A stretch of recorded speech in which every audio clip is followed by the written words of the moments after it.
Sejam bem-vindos ao canal Tempo Negativo 25567. Hoje, no meu dia solar 22318, donde eu concluo que só falta 10249 para eu cumprir com a minha missão nesse orbe. Pois bem, hoje eu inicio a minha linha de ensaios, né?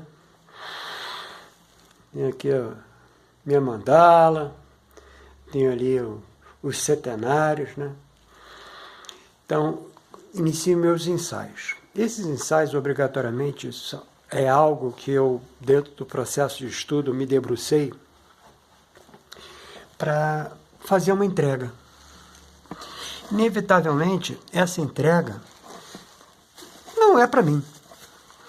Mas eu entendo que ela me permeia. E por me permear, eu fico extremamente satisfeito de estar participando, né, de toda essa estrutura.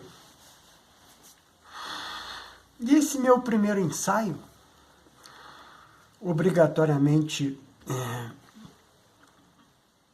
que eu inevitavelmente, eu ainda não fiz antes, né? É a primeira vez que eu estou fazendo a apresentação de um ensaio meu, né? Então, é algo novo e, ao mesmo tempo, desafiante, e, ao mesmo tempo, assim, cativante, né? Que me cativa para eu continuar. Pois bem, então, o nome do ensaio vai ser sempre a data da publicação, né? Eu vou, de alguma sorte, né, tentar trazer, né, dentro do ensaio uma vertente, né, que eu adquiri no tempo, né? Então, as principais características da forma ensaística é exatamente usar, com toda a minha pequena declinação, que o Schopenhauer usou, pô, principalmente em Parerga e Paraliponema. Mas, evidentemente, né, eu não tenho essa capacidade, como eu já falei aqui mesmo no canal. Eu sou extremamente superficial, né? E entendo que essa minha superficialidade, ela é extremamente necessária para esse meu caminhar e que tem tudo a ver com esse meu ensaio de hoje, né? O caminhar de cada um de nós, né? Cada um de nós entrega exatamente 100%. Só que a gente não acredita que a gente entrega 100%. Por quê? Porque o nosso mundo ao entorno, ele é rotulante, né? E ele tem algumas, eu vou dizer assim, ele tem alguns miasmas, né, que nos atrofiam perante algo que não existe, é imaginário. Então, nesse ensaio de hoje, que é o ensaio 01, ele é super legal nesse sentido. Então, eu estou super, hiper feliz, ó. Minha fronte está super vermelhizada, não só pela presença do Sol, mas... Sol não só pela presença de Apolo, né? Que o Sol na sombra é Dionísio, né? Dito por Nietzsche, um grande mestre aí que eu pude absorver para mim. Então, sem mais delongas, passo para o ensaio 06 de julho de 25. Eu escrevi 677 palavras para entregar. Já passou das 677 só na minha verbalização. Mas, em suma, estamos focados no exercício. Eu começo assim. A separação de Jung e Freud teve repercussões significativas na carreira do Jung e também na carreira do Freud, ou Freud. Enquanto Freud se consolidou como a figura central da psicanálise moderna, no início do século XX, Jung enfrentou uma crise pessoal e profissional, marcada por um episódio de histeria. Hoje a gente não consegue mais trabalhar esse conceito, que era um conceito remoto, né? E depressão. Mas esse hoje está presente aí direto, em todos os nossos dias. Assim eu pergunto, o que impulsiona alguém a buscar incessantemente algo que sabe ser prejudicial para si? Estou falando da depressão, tá? A verdade é que esses comportamentos são frequentemente uma expressão de uma ferida mais profunda.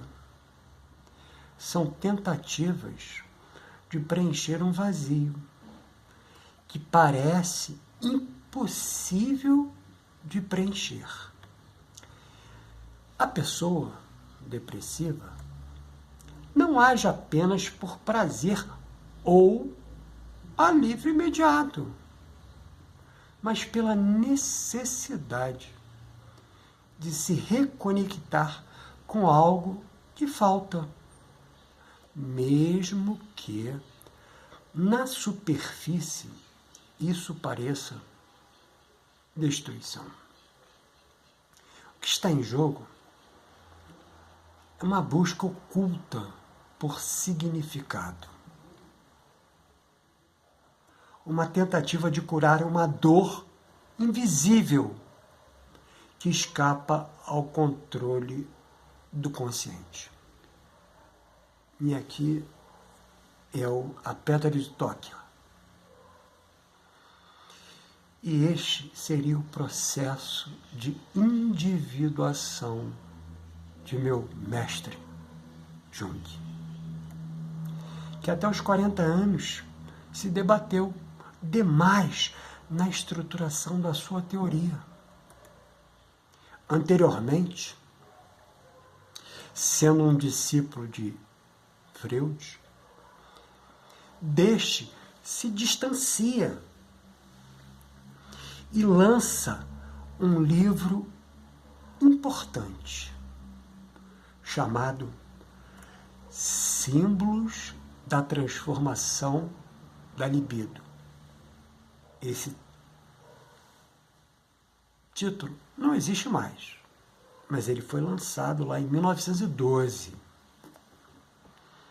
marcando a ruptura definitiva entre Jung e Freud. Originalmente escrito, como acabei de falar, como Transformações e Símbolos da Libido, o livro representa o ponto de divergência. Isso é ótimo, hein? Mestre, discípulo, isso é ótimo. Em que Jung abandona a teoria freudiana da libido exclusivamente sexual e propõe uma visão mais ampla e simbólica da energia psíquica. Jung analisa profundamente mitos, símbolos religiosos, sonhos e imagens arquetípicas.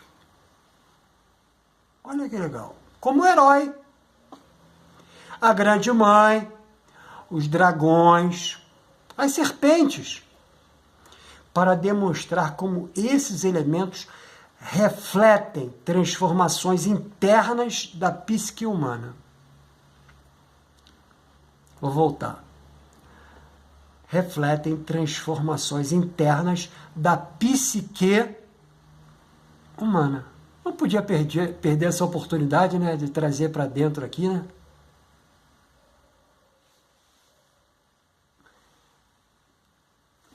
Vamos ler junto ali, ó. Terapia para a psique. É isso, pô. É o que eu venho fazendo aí, ó. Já há 22.318 dias solares. Olha que legal! Olha que legal! Pois bem, continuando. Nem sei onde eu parei, mas vou continuar daqui. Originalmente escrito como Transformações e Símbolos da Libido, o livro representa o ponto de divergência em que Jung abandona a teoria freudiana da libido exclusivamente sexual e propõe uma visão mais ampla e simbólica da energia psíquica.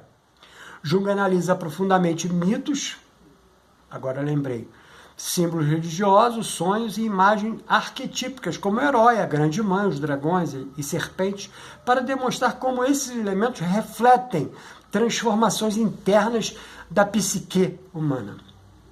A obra propõe que os símbolos emergem espontaneamente, isso é legal, hein?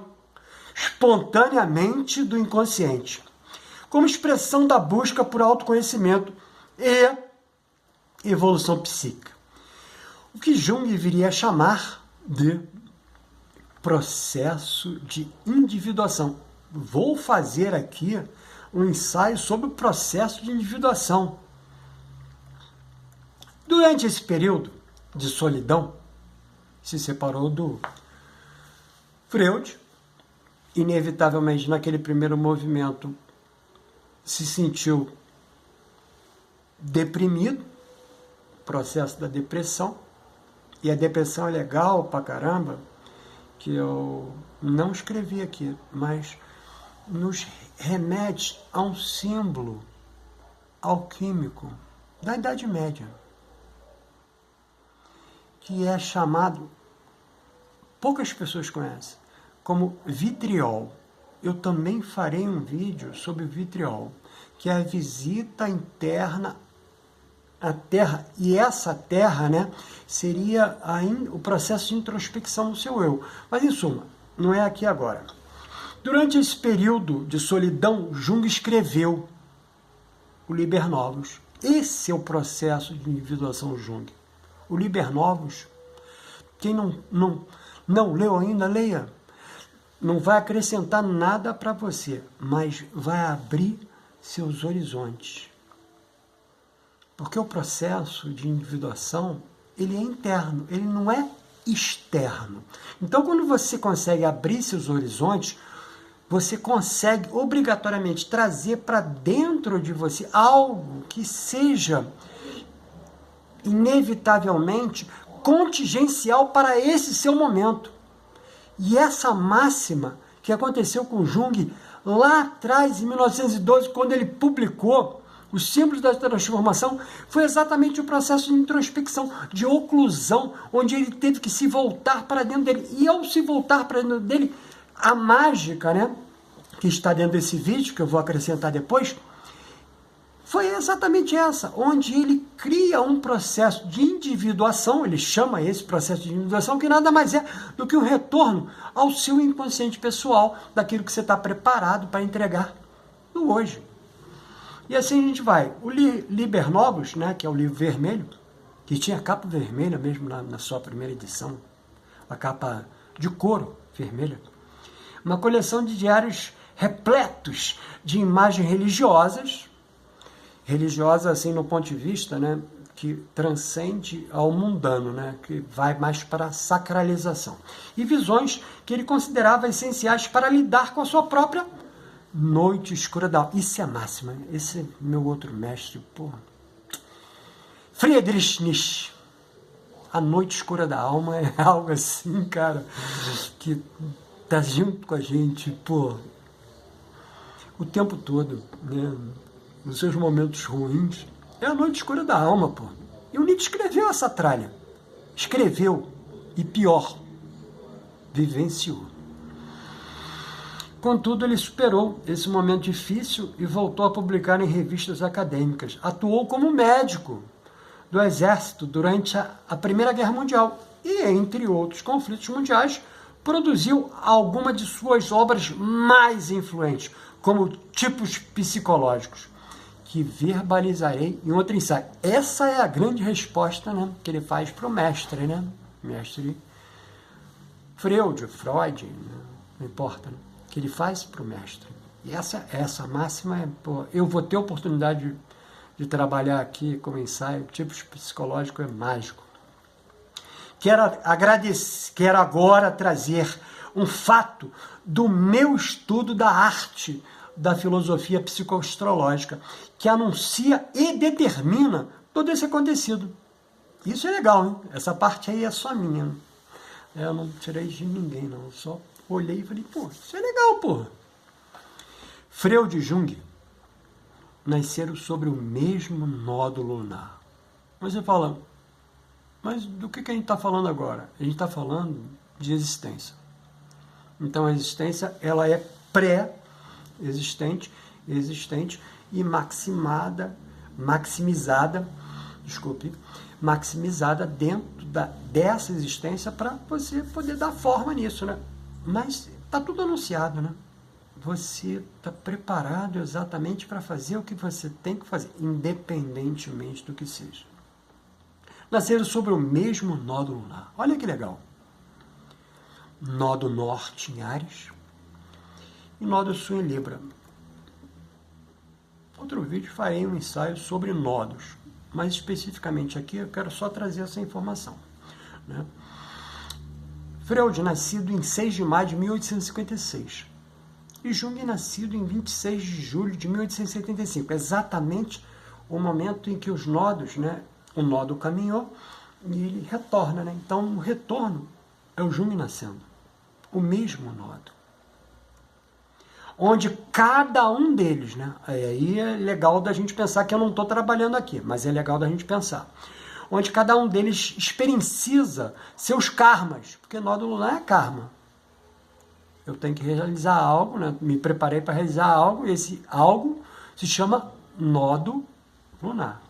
Numa determinada casa astrológica das suas mandalas natais, né? Ou seja, tem um espaço específico, né? Obrigatoriamente, que mostra como essas experiências, né, kármicas vão se manifestar, as quais não fazem parte desse ensaio. Não estou trabalhando aqui casas lunares, desculpe, não estou trabalhando aqui casas da mandala astral, estou trabalhando nódos lunares.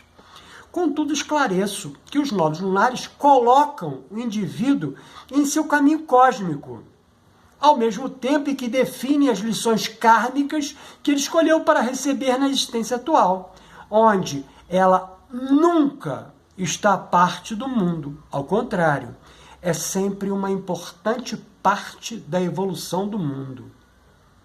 Isso é legal, hein?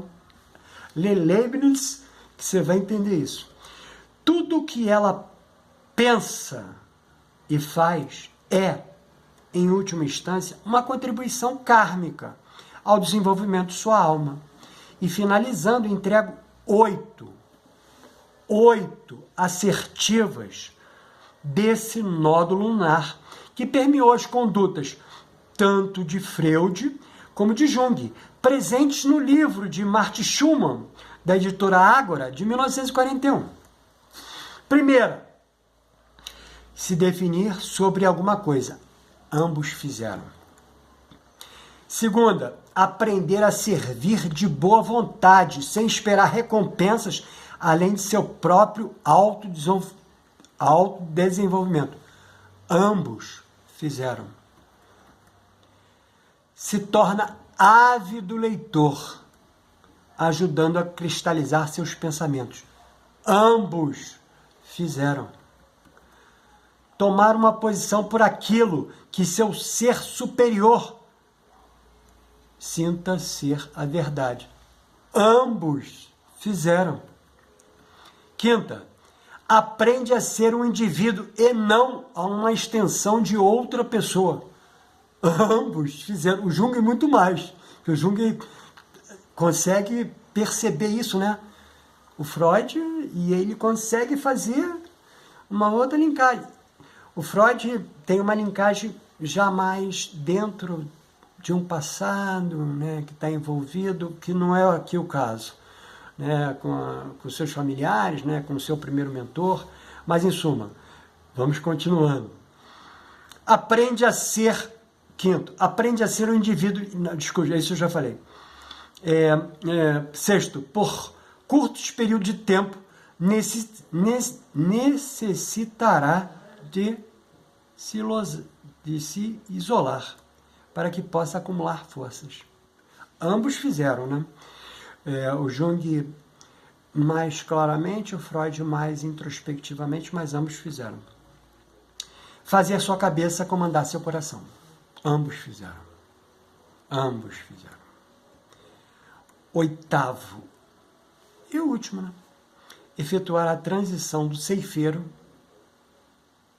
para o semeador, onde cada novo pensamento torna-se uma semente criativa para seu novo início. E aí que não depende mais dele, né? Esse novo início está vindo até hoje, né? A gente tem lá do lado do Freud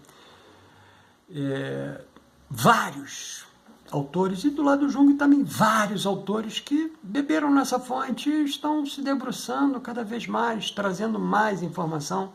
Isso é mágico, né? Isso é muito mágico. Essa última, inclusive, que representa bastante bem esses dois grandes avatares do estudo sobre a energia psíquica que permeia todos nós. Ficou curioso? Escreve aqui nos comentários que te envio os seus nodos lunares. Você me vê no próximo vídeo.